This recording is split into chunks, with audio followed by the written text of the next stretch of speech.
Hello kids, இன்னைக்கு நான் உங்களுக்கு பெட் டைம் ஸ்டோரிஸ் தான் சொல்ல போகிறேன். என்ன மாதிரி ஸ்டோரிஸ்னு பார்த்தீங்கன்னா நீதி கதைகள். நீதி கதைகள்னா ஒரு நல்ல கருத்துக்கள், நல்ல நீதி, இந்த மாதிரியான விஷயங்களை உங்களோட ஷேர் பண்ணிக்கிற குட்டி கதைகளை தான் நம்ம பார்க்க போகிறோம். இப்போ நம்ம ஸ்டோரிக்குள்ளே போகலாமா? புறம் கூறியதால் நேர்ந்த துன்பம். புறம் கூறுறதுனா என்ன? காசிப்ஸ். ஒருத்தவங்களை பற்றி இன்னொருத்தவங்க கிட்ட எதிர்மறையாக பேசுறது தான் காசிப்ஸ். அந்த மாதிரி கதைகளை தான் இன்னைக்கு நம்ம பார்க்க போகிறோம். ஸ்டோரிக்குள்ளே என்டர் ஆகலாமா? ஒரு காட்டில் ஒரு சிங்கராஜா வாழ்ந்துட்டு இருந்தார். சிங்கராஜானா எப்படி இருப்பார்? கம்பீரமாக, ரொம்ப ஸ்ட்ராங்காக இருப்பார் இல்லையா? கொஞ்ச நாள் ஆனதும் அவருக்கு வயசாயிடுச்சு. அவருக்கு என்ன ஆயிடுச்சுன்னா, ஒரு டிசீஸ் வந்துருச்சு. சின்ன சின்ன நோயாக வர ஆரம்பிச்சிருச்சு அவருக்கு. சிங்கராஜாவை பார்த்து நலம் விசாரிக்கிறதுக்கு நிறைய மிருகங்கள், காட்டில் இருக்க சிங்கம், யானை, புலி, கரடி, எல்லா மிருகமும் ஒன்று ஒன்றா அனுதாபப்பட்டு சிங்கராஜாவோட அரண்மனைக்கு போய் பார்த்துட்டு இருந்துச்சு. என்ன சிங்கராஜா, எப்படி இருக்கீங்க?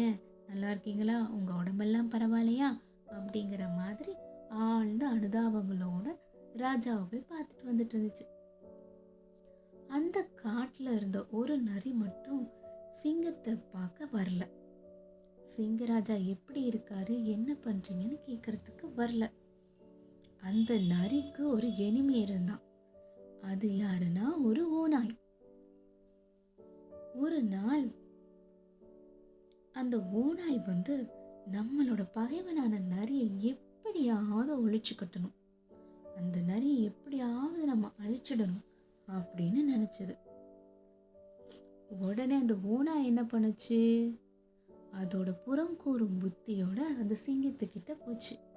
மன்னர் பெருமானே, உங்களை பார்க்கறதுக்கு எல்லா விலங்குகளும் வந்துருச்சு, ஆனால் பார்த்தீங்களா, இந்த காட்டில் வசிக்கிற ஒரு நரி மட்டும் உங்களை வந்து பார்க்கல. அதுக்கு என்ன துணிச்சல் பார்த்தீங்களா?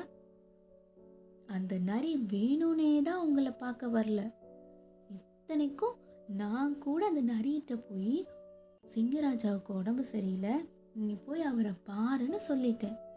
ஆனாலும் அந்த நரி காதில் வாங்காம திமிரா அப்படியே போயிடுச்சு.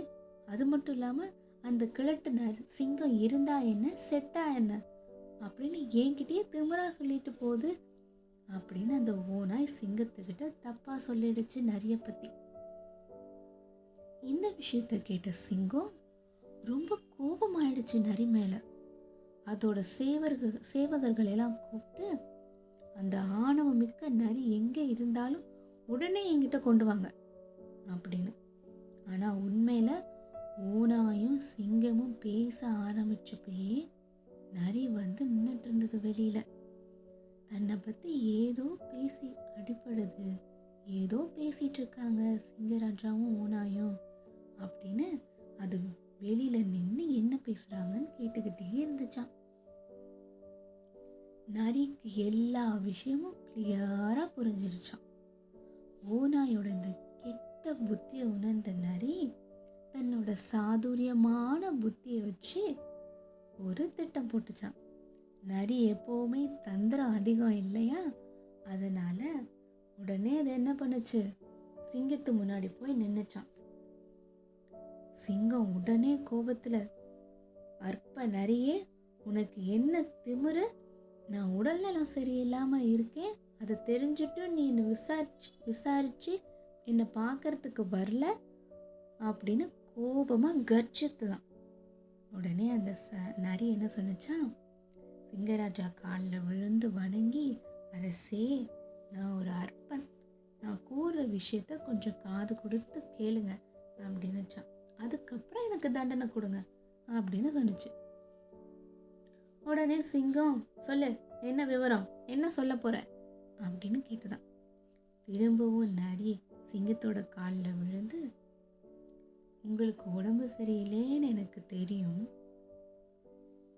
வெறும் கையோட வந்து எப்படி இருக்கீங்க, என்ன பண்ணுறீங்க ராஜான்னு கேட்டுட்டு போனால் அது நல்லாவா இருக்கும்?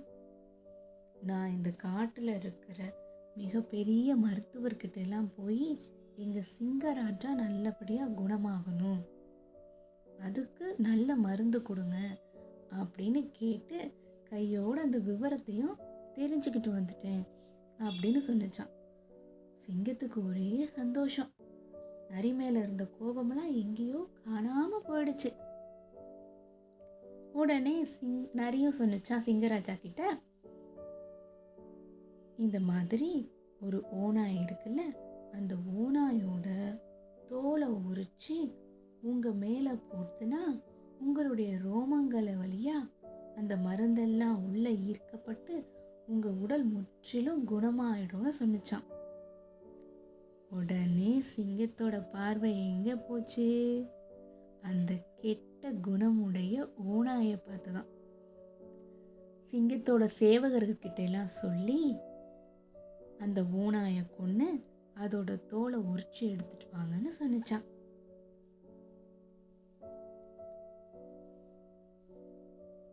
இதோட நீதி என்னவா இருக்கும்னு நினைக்கிறீங்க?